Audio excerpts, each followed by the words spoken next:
अब जवाब दीजिए रोहन जी। और आप देख रहे हैं ना धीरे धीरे करके कैसे सुधांशु जी और बीजेपी एक एक बड़े दिग्गज नेता जो कांग्रेस पार्टी के भी हैं, जो जिनकी आइडियोलॉजी उनको सूट करती है, उन सब पर अपनी कॉपीराइट बना रहे हैं और आप लोगों को उसमें विलन बता रहे हैं। देखिए, कॉपीराइट इनके बनाने से नहीं होता है। जो सरदार पटेल जी और महात्मा गांधी की बात कर रहे हैं, इनको नाम लेने का भी अधिकार नहीं है। अंजना जी, हर बार जब मैं एक ही सवाल इनको पूछता हूं, गोडसे मुर्दाबाद आज तक, क्योंकि उनके अंदर वो संगी तो मर नहीं सकता है। सुधांशु जी व्यक्ति अच्छे हैं तो कहां से बोलेंगे गोडसे मुर्दाबाद? कहीं ना कहीं गोडसे लगाव तो रहेगा ही रहेगा। आज तक बोल नहीं पाए। मैं नहीं चाहूंगा कि आपके डिबेट का समय खराब हो और वापस वो ऑकवर्ड सिचुएशन में आए, पर पूरे कम से कम 2 से 3 डिबेट में इनको जब कहा गया गोडसे मुर्दाबाद, ये नहीं बोल पाए। अब बात कर रहे हैं गांधी की। ये यही गांधी का गुजरात है जहां पे जहरीली शराब से कम 75 से ज्यादा लोग मर गए और इन्होंने कुछ नहीं कहा।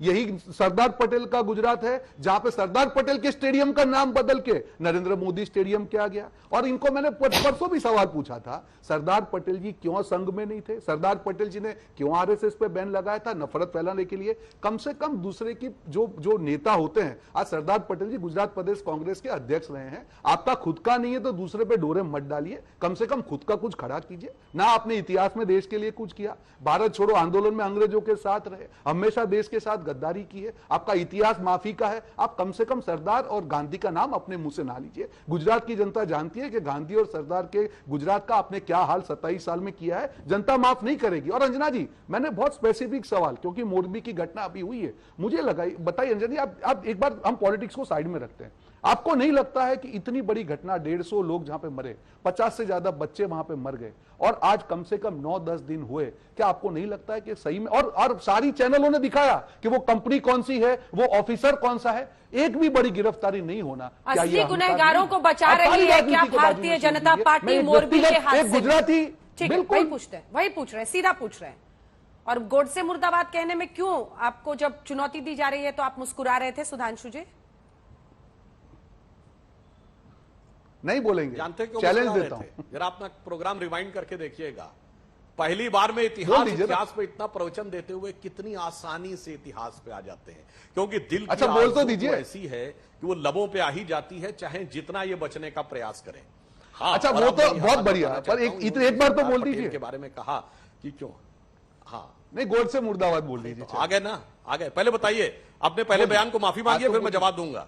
इतिहास में आना चाहते हैं ना, तो गलत बात तो बोल दीजिए। अच्छा, बोल दीजिए, एक बार बोल। अभी तो आपने कहा अंजना जी, डिबेट का समय नहीं बात करना चाहता, मगर क्या बताएं, क्योंकि दिल में मुद्दे तो है नहीं। अरे अंजना जी ने बात करनी है। अरे मैं तो मतलब क्या समय बस क्या है आप? अच्छा, अंजना जी की बात मान लीजिए। ठीक है, बीच में नहीं। अच्छा, अरे तो आप क्यों बोल पड़े बीच में? रोहन जी बीच में नहीं। रोहन, अच्छा ठीक, आप अच्छा ठीक है, नहीं इन्होंने कहा सरदार समस्या जानते हैं क्या? अंजना जी आपकी तो बात मानेंगे। कांग्रेस के नेताओं का अपनी पार्टी के नेताओं के बारे में ही ज्ञान बड़ा सीमित है।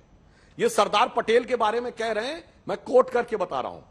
सरदार पटेल के निजी सचिव जो आईसीएस थे, मिस्टर ए शंकर, उन्होंने अपनी किताब जिसमें कंप्लीट वर्क्स लिखे हैं सरदार पटेल के, उसके पेज नंबर 174 पे उन्होंने लिखा है, ये सरदार पटेल का वक्तव्य कोट कर रहा हूं, उनके प्राइवेट सेक्रेटरी जो आईसीएस थे उनके द्वारा उन्होंने लिखा है, हिंदू समाज में संगठन और अनुशासन की भावना की कमी है।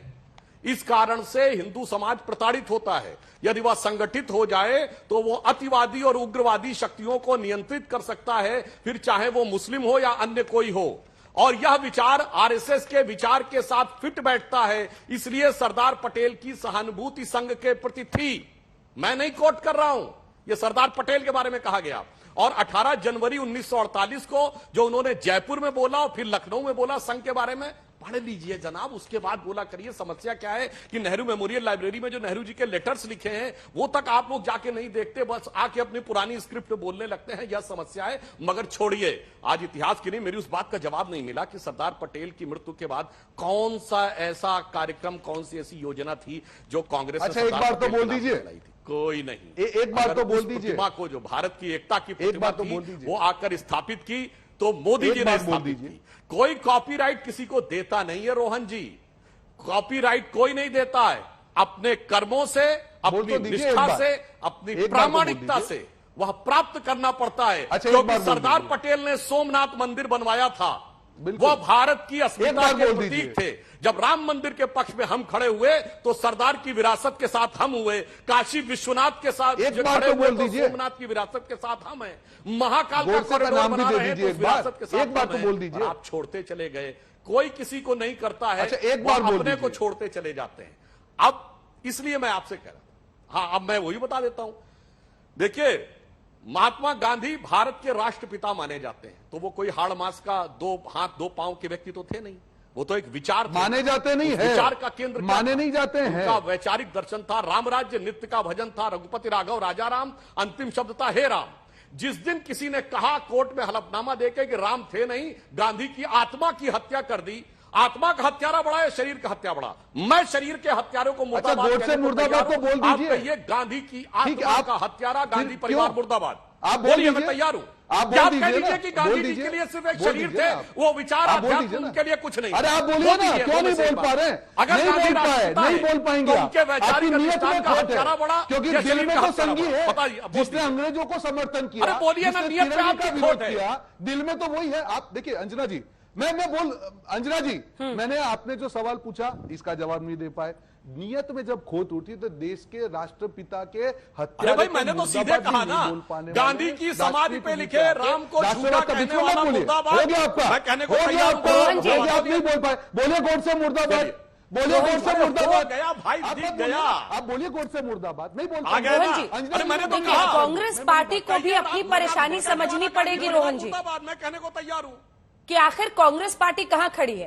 प्रधानमंत्री का कार्टून के जरिए मजाक उड़ाना, अब लोगों में G20 के कमल फूल डालने को लेकर भी विवाद शुरू हो गया है। एक बार सुना देते हैं, आखिर कमल पर कोई कॉपीराइट थोड़े है बीजेपी का। जल्दी से एक बार सुना देते हैं वो घमासान, फिर यहां से चर्चा आगे लिए चलेगी। एक बार सुनाइए। प्रधानमंत्री जी एक नई परंपरा की शुरुआत कर रहे हैं और हमेशा ये रहा है कि अंतर्राष्ट्रीय फोरम पर किसी तरह की राजनीति नहीं होती थी। उसमें सभी दल, सभी पार्टी के लोग एक मत होते थे।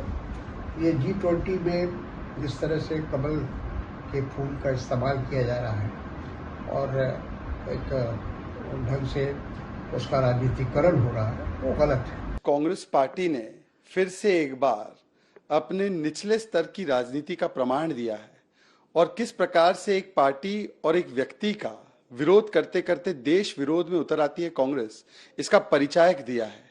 ये वही कांग्रेस पार्टी है जो मोदी विरोध करते करते देश की सेना का, देश के लोकतंत्र का, देश के संस्थाओं का विदेशी धरती पर जाकर विरोध करती है। और आज कमल का फूल जो तिरंगे में G20 के लोगों के रूप में इस्तेमाल किया गया है और जिसका अनावरण प्रधानमंत्री जी ने किया है, वो भारत का राष्ट्रीय फूल है।